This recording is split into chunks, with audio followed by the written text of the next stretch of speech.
माता बड़ी प्रसन्नचित, जंगल में मंगल हो गया, वन में रहने वाले सब प्रसन्न हो गए, हनुमान जी के खानदान के लोग भी खुश भये, सब बानर प्रसन्न हैं। बानर भर प्रसन्न नहीं, देवता भी प्रसन्न है। कुछ दिन उत्सव में बीत गए, बोलो सीताराम। हनुमान जी के पिता केसरी जी बहुत प्रसन्न हैं, उनकी तपस्या का फल मिल गया। एक दिन केसरी जी हनुमान जी के पिता बाहर गए थे, माता ने हनुमान जी को श्रृंगार कराकर पलने में पौड़ा दिया और जैसे ही पलने में लिटाया और माता कुछ काम में व्यस्त हो गई, उसी समय हनुमान जी को भूख लग आई।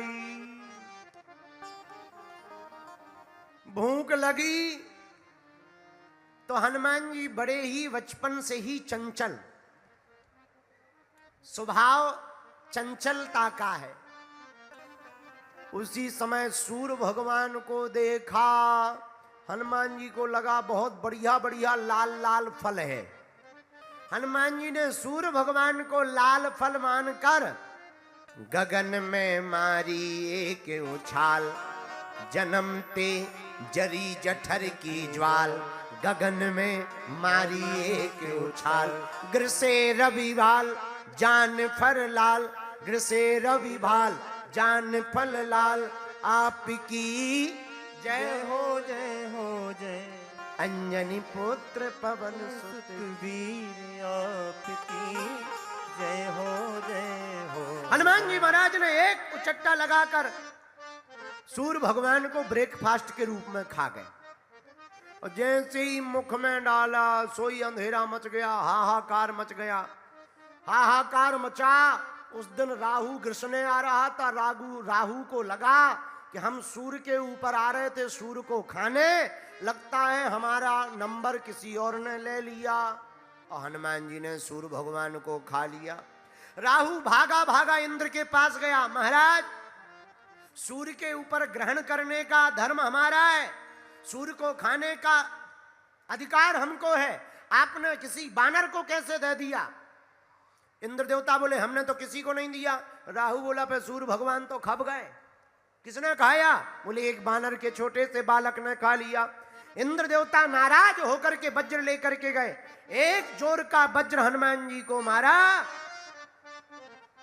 तो हनुमान जी की हनु यानी ठोडी थोड़ी टेढ़ी हो गई, लेकिन थोड़ी टेढ़ी होते ही हनु में जोर से चोट लगने के कारण हनुमान जी का नाम ही हनुमान पड़ गया। देवताओं ने स्तुति की, इंद्र ने हाथ जोड़े, महाराज सूर्य को बाहर निकालो। तब हनुमान जी ने बाहर निकाला। जैसे ही बाहर निकाला तो देवता बोले महाराज ये सूर्य को खा क्यों गए? हनुमान जी बोले भूख लगी थी। इंद्र बोले महाराज भूख लगी थी तो क्या ये सेव फल है जो तुम फल मान के खा गए? हनुमान जी बोले हमें नहीं था पता, जो भी हो हम तो पा गए। सूर्य भगवान जब छटपटा के बाहर निकले तो मनी मन सोचने लगे, हे भगवान छोटा सा तो बालक, बताओ इसे भूख लगती है तो ब्रेकफास्ट में हमें खा जाता है। बोलो सीताराम, जोर से बोलो। जहां पाया सोई सब देवता हाथ जोड़ के कहते हैं सूर्य भगवान को छोड़ दो। हनुमान जी ने सूर्य भगवान को छोड़ दिया, लेकिन वज्र की चोट के कारण कुछ देर के लिए श्री हनुमान जी महाराज भूमि पर गिर गए। पवन देवता नाराज हो गए। अपने पुत्र को भूमि पर डला हुआ देखकर इंद्र के ऊपर नाराज हो गए और पवन देव ने अपनी गति को रोक दिया। और जहां गति को रोका सोई भैया सब देवता छटपटा गए। तो पवन देवता से कहा कि आप चल क्यों नहीं रहे, हवा क्यों रोक दी? अच्छा विचार करो, पूरा खेल हवा का है। कोरोना में कुछ लोगों को हवा कम मिली तो उनकी हवा खिसक गई। कोरोना काल में कुछ लोगों को हवा कम मिली तो उनकी हवा खिसक गई। बोले मतलब? बोले सीताराम हो गए। हाँ, हवा का बड़ा खेल है। हवा ना मिले तो अच्छे अच्छों की हवा खिसक जाती। अगर 1.5-2 मिनट किसी को हवा ना मिले तो क्या होगा? हवा खिसक जाएगी। बोलो सीताराम। देवता बोले पवन देवता से, महाराज आप क्यों बंद हो गए? बोले हमारे बालक को चोट लग गई, अब हम नहीं बहेंगे, हम नहीं चलेंगे। देवता बोले महाराज हम सब आशीर्वाद तुम्हारे बालक को देंगे, पर आप पहले चलना तो प्रारंभ करो। तब जाके चले, और जैसे ही चले तो सबसे पहले ब्रह्मा जी बोले पवन देव हम आपके बालक को आशीर्वाद दे रहे, आज के बाद कभी भी तुम्हारे इस बालक हनुमान को ब्रह्म पास नहीं सता पाएगा। पवन देवता बोले जय हो। ब्रह्मा जी जा ही रहे थे, तब तक इंद्र आ गए, और इंद्र ने हाथ जोड़कर कहा, अपने गले की माला हनुमान जी को पहनाकर कहा, जाओ हमारे वज्र के कारण इनकी हनु यानी ठुड्डी टेढ़ी जरूर हो गई, पर जाओ हम आशीर्वाद देते हैं, आज के बाद इस बालक का शरीर वज्र की तरह कठोर हो जाएगा। उसी दिन से हनुमान जी का नाम महावीर विक्रम बजरंगी। बजरंगी मतलब वज्रांग की तरह देह, वज्र की तरह जिसका शरीर हो उसे बजरंगी कहते हैं। बोलो सीताराम। जोर से बोलो। जिसका शरीर वज्र की तरह कठोर हो उसे बजरंगी कहते। और हनुमान जी के नाम में महावीर। हनुमान जी वीर नहीं है, क्या है? बोलो बोलो बोलो। अच्छा, महावीर का मतलब क्या होता? रामायण में 3 लोग हैं, राम, लक्ष्मण और हनुमान। विशेष 2 लोगों के नाम में वीर लगा, लेकिन हमने लक्ष्मण जी के लिए भी सोचा। लक्ष्मण जी हैं वीर, क्यों? कभी युद्ध से पीछे नहीं हुए।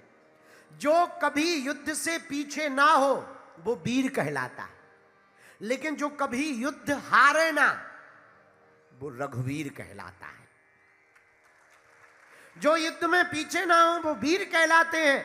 जो युद्ध में कभी हार को प्राप्त ना करें वो रघुवीर कहलाते हैं। जो युद्ध को ही पूरा पलट डालें उन्हीं को महावीर कहलाते हैं। उन्हीं को महावीर कहा जाता है।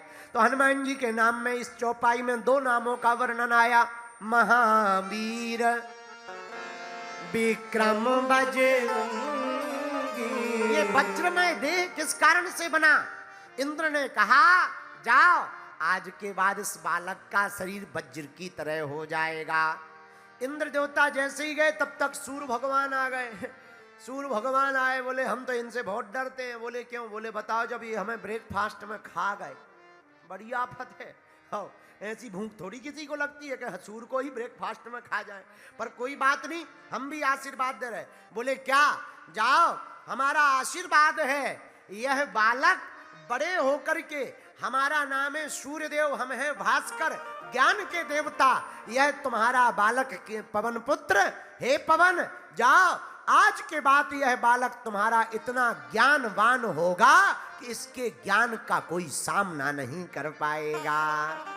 इसलिए तो गोस्वामी जी ने लिखा, जय हनुमान ज्ञान गुण सागर, हनुमान ज्ञान गुण सागर, जय कपीस तिहु लोक उजागर, जय कपीस तिहु लोक उजागर, जय हनुमान ज्ञान गुण सागर, जय हनुमान ज्ञान गुण सागर।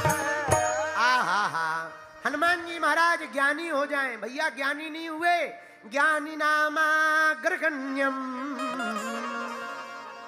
ज्ञानियों में सबसे श्रेष्ठ ज्ञान के सागर हो गए। बोलो सीताराम। ज्ञान के सागर का मतलब एक होता ज्ञानी। जो ज्ञानी होगा उसे कई बार अभिमान आ जाता ज्ञान का। और विद्या का मतलब क्या? विद्या ददाति विनयम। विद्या वही है जिसमें विनम्रता आए। हनुमान जी ज्ञानी तो हैं, पर ज्ञानी के साथ विनम्र भी हैं। इसलिए हनुमान जी को कहा जाएगा विद्यावान गुणी अति चातुर और राम काज हनुमान जी विद्यावान हैं, ज्ञानियों के सागर हैं। ये किसने वरदान दिया? आहा, सूर्य भगवान ने वरदान दिया। सूर्य भगवान चले गए, तब तक वरुण देवता आए। उन्होंने कहा हम भी वरदान देते हैं हनुमान जी को। कौन सा? जाओ, आज के बाद यह बालक थल में तो चमत्कार दिखाएगा ही, नभ में तो चमत्कार पवन देवता की कृपा से दिखाएगा। थल यानी पृथ्वी में चमत्कार राम जी की कृपा से दिखाएगा। पर जाओ, यह बालक का जल में भी बाल बांका नहीं होगा, जल में भी चमत्कार दिखाएगा। तुमने सोचा, एक बात समझना, जो थल सेना होती है वो वायु सेना का काम नहीं कर सकती। जो वायु सेना होती है वो जल सेना का काम नहीं कर सकती, नौसेना। सबके काम अलग अलग है। पर एक बजरंग बली ऐसे हैं जो आकाश में भी उड़ते हैं, पाताल में अहिरावण के पास भी जाके मारते हैं, समुद्र के बीच में राक्षसनी को भी मारते हैं, जल में, थल में, आकाश में, पाताल में और पृथ्वी में, तीनों लोकों में राम नाम के झंडा को फहराते हैं। एकमात्र हनुमान जी हैं। ये किसका वरदान है? वरुण देव का। जाओ, ये जल में भी चमत्कार दिखावे। अब तब तक 5वें देवता आ गए। कौन? यक्षराज कुबेर। हम भी इसको वरदान देते हैं। क्या? ये कभी युद्ध में पराजय नहीं होंगे, इसलिए हनुमान जी कभी भी युद्ध में पराजय नहीं हुए। तब तक भगवान शंकर प्रकट हो गए। हम भी इसको आशीर्वाद और वरदान देते हैं। क्या? कभी भी हमारे द्वारा प्रेरित मंत्र के अस्त्र शस्त्र इस बालक पर नहीं चलेंगे, और किसी को भी रुद्रपास, शिवपास का बंधन पड़ा हो, उस बंधन को खोलने की क्षमता हनुमान जी में आ जाएगी। भगवान शंकर अदृश्य हो गए, इसीलिए किसी को भी बंधन हो, कोई जेल में डला हो, किसी कारण धोखे से फंसाकर कारागृह हो गया हो, अगर वो हनुमान जी की उपासना करके एक चौपाई का पाठ रोज करे तो बंधन से मुक्ति मिलती है। कोई एक चौपाई का संपुट लगाकर 108 पाठ हनुमान चालीसा का करे तो चालीसा के 40 दिन का अनुष्ठान पूर्ण होने के पहले कोई ना कोई रास्ता अवश्य मिलेगा। कौन सी चौपाई? जो सतवारे पाठ कर कोई, जो सतवारे पाठ कर कोई, गाइए। छूटाई बंदी महासुख होई, छूटाई बंदी महासुख होई, छूटाई बंदी महासुख होई, छूटाई बंदी महासुख होई, अजी होई। जो सतवार पाठ कर कोई, जो सतवार कर कोई, रघुपति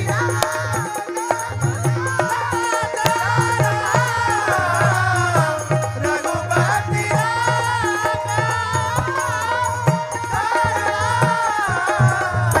अतीत पावन सीताराम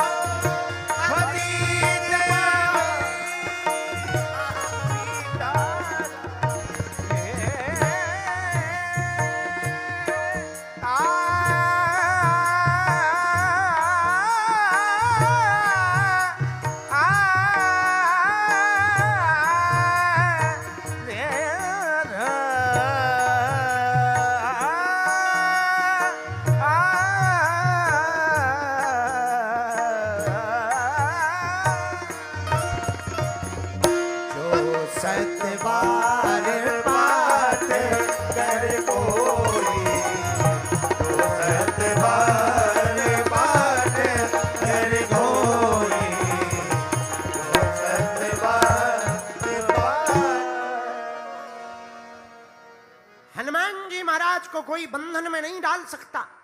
हनुमान जी महाराज ही एक एकमात्र ऐसे देवता हैं, कोई अगर बंधन में पड़ा हो, प्रेत का बंधन हो, भूत का बंधन हो, मारण, मोहन, वशीकरण, स्तंभन, उच्चाटन, तंत्र, मंत्र, टोटका, किसी भी प्रकार से ग्रसित कोई साधक हो, वो हनुमान जी की इस चौपाई का पाठ करके हनुमान चालीसा में संपुट लगाकर अगर हवन करेगा, किसी भी प्रकार के बंधन में पड़ा हो, छूटे हैं बंदी महासुख हो ही, वह बंधन से छूट जाएगा। बोलो सीताराम, जोर से बोलो।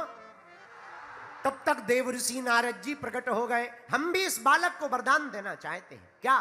जाओ, आज से यह बालक तीनों लोकों में बिना किसी रोक टोक के जा सकता है। बोलो सीताराम। एकमात्र हनुमान जी ऐसे देवता हैं जो हर जगह बिना रोक टोक के जा सकते हैं। हम लोगों को विदेश भी जाना हो तो वीजा पासपोर्ट लगता है, हाँ जी या ना जी? बोलो। मात्र हनुमान जी ऐसे हैं जो नीचे भी चले जाए, ऊपर भी चले जाए, no entry pass, no visa, no passport. हाँ, लंका में पहले विदेश यात्री भारत में आने वाला रावण था, पर भारत से विदेश में पहले जाने वाले हनुमान जी थे। बोलो सीताराम। हनुमान जी सबके आइकॉन है, इसलिए हमने हनुमान जी पर एक पुस्तक लिखी, उसका नाम लिखा multi talented Hanuman. Hanuman ji multi talented है। फर्स्ट एस्ट्रोनॉट कौन है? पहले अंतरिक्ष यात्री कौन है? हनुमान जी। अभी के अंतरिक्ष यात्री तो केवल चंद्रमा पर जा पाए, मंगल पर मिशन भेज पाए, सूर्य के अगल बगल तक नहीं जा पाए, पर फर्स्ट एस्ट्रोनॉट, पहले अंतरिक्ष यात्री हनुमान जी हैं जो सूर्य भगवान को ब्रेकफास्ट में खा गए थे। अच्छा, पुलिस वालों के आइकॉन कौन है? हनुमान जी। पुलिस वाला तुम्हें किसी का भगत मिले ना मिले, पर अपने बजरंग बली का जरूर मिलेगा। पूछिए क्यों? क्योंकि चोरी, सबसे बड़ी चोरी का खुलासा यही किए। कौन सी चोरी? माता जानकी जी की चोरी का हरण करके गए थे, लंका का रावण ले गया था, हनुमान जी सबसे पहले चोर को पकड़ करके खबर बताए थे, इसीलिए पुलिस वालों के आइकॉन भी हनुमान जी महाराज है। बोलो सीताराम। तो पहले अंतरिक्ष यात्री हनुमान जी, पुलिस वालों का आइकॉन भी हनुमान जी, और तीसरा क्या है हनुमान जी में गुण? भैया, पहले विदेश में कथा करने वाले वक्ता का नाम है हनुमान जी। कहां किए? लंका में। किसके बाग में? रावण के वाटिका में। कौन सी वाटिका में? अशोक वाटिका में। कहां पर? अशोक वाटिका में, जिस वृक्ष के नीचे माता जानकी जी बैठी थी, उसी पेड़ के ऊपर बैठकर रामचंद्र गुण बरने लागा, सुनते ही सीता तो पहले अंतरिक्ष यात्री हनुमान, पुलिस वालों के आइकॉन हनुमान, पहले विदेश में कथा करने वाले हनुमान, पहले वक्ता विदेश की धरती पर कथा करने वाले कौन? हनुमान। और चौथा सुन लीजिए, फर्स्ट एंडोस्कोपी करने वाले डॉक्टर का नाम हनुमान है। हाँ, पहली एंडोस्कोपी अगर किसी ने की है तो हनुमान जी ने की है। हम ऐसे बात नहीं बोलते बिना प्रमाण के, जो भी बोलेंगे कम बोलेंगे पर प्रमाण के साथ बोलेंगे। पूछिए कब? पूछिए। जस जस सुरसा बदनु बढ़ावा, तास दूने कपि रूप दिखावा। हनुमान सुंदरकांड में सुरसा नाम की राक्षसी हनुमान जी को मिलती, वो मुंह बढ़ाती है, हनुमान जी शरीर बढ़ाते हैं। और सत्य जो जनते ही आनन कीन्हा, 100 योजन का मुख जब सुरसा नाम की राक्षसी ने बना लिया, हनुमान जी ने सोचा हम 200 योजन का शरीर बनाएंगे तो कान राम जी के पास चले जाएंगे, नाक जानकी माता के पास। तो 200 योजन का शरीर बनाने का कोई मतलब नहीं। हनुमान जी ने अति लघु रूप पवन सुत लीना, छोटा सा रूप धारण किया, मुंह में घुस गए, देखा किडनी ठीक है कि नहीं, लीवर बढ़िया चल रहा है कि नहीं, हार्ट में कोई दिक्कत तो नहीं है, और भीतर पेट में गए और बाहर आ गए, और माता सुरसा से बोले, माँ तुम्हारा लक्ष्य था कि हमारा भोजन करें, ले हम तुम्हारे पेट में भी घूम आए, एंडोस्कोपी भी करे आए, सब ठीक है, और बाहर भी आ गए। तो पहली एंडोस्कोपी करने वाले कौन है? हनुमान जी। अब पांचवी और अंतिम, हनुमान जी मल्टी टैलेंटेड है। क्या? हनुमान जी महाराज पहले ऐसे विदेश यात्री हैं जो बिना वीजा पासपोर्ट के गए। लंका में कोई वीजा पासपोर्ट नहीं। लंकनी मिली, कहां जा रहे? हनुमान जी बोले लंका जा रहे हैं। लंकनी दरवाजे पे लगी थी, इमिग्रेशन ऑफिसर बनी हुई। लंकनी से हनुमान जी ने पूछा तुम कौन हो? बोले आई एम इमिग्रेशन ऑफिसर। हम इमिग्रेशन देखते हैं यहाँ पर, कोई ताकि घुस ना पाए। हनुमान जी से बोली तुम्हारे पास कोई निमंत्रण कार्ड है, कोई कार्ड आर्ड है आने जाने का? हनुमान जी बोले हमारे पास कुछ नहीं है। बोले फिर नहीं जा सकते, भगो यहाँ से। हनुमान जी बोले रुक जाओ। हनुमान जी ने एक मुक्का बनाया और मारा मुंह में। जहां मारा सो लंकनी के मुंह से निकला रक्त, वो बन गई विरक्त। बोले हम पहचान गए, तुम्हारा हर जगह के लिए पासपोर्ट है। बोलो सीताराम। ये ऐसे नहीं, बाल्यकाल में ही हनुमान जी को नारद जी ने आशीर्वाद दे दिया, जाओ ये सभी लोकों में जा सकेंगे, कोई भी इनकी गति को रोक नहीं सकेगा। इसलिए जय कपीस तिहु तीनों लोकों में जाने की क्षमता किसके अंदर है? बोलो बोलो बोलो बोलो। हनुमान जी के अंदर। इतने में यमराज प्रकट हो गए। हम भी इस बालक को वरदान देना चाहते। क्या? आज से हमारा वरदान है, इस बालक को कोई रोग नहीं लगेगा। हम यमराज हैं। और दूसरा वरदान इस बालक को ये है, इसका जो भी भगत बनेगा उसका भी रोग मिट जाएगा। ये यमराज का वरदान है। इसलिए तो नासे रोग हरे सब पीरा, नासे रोग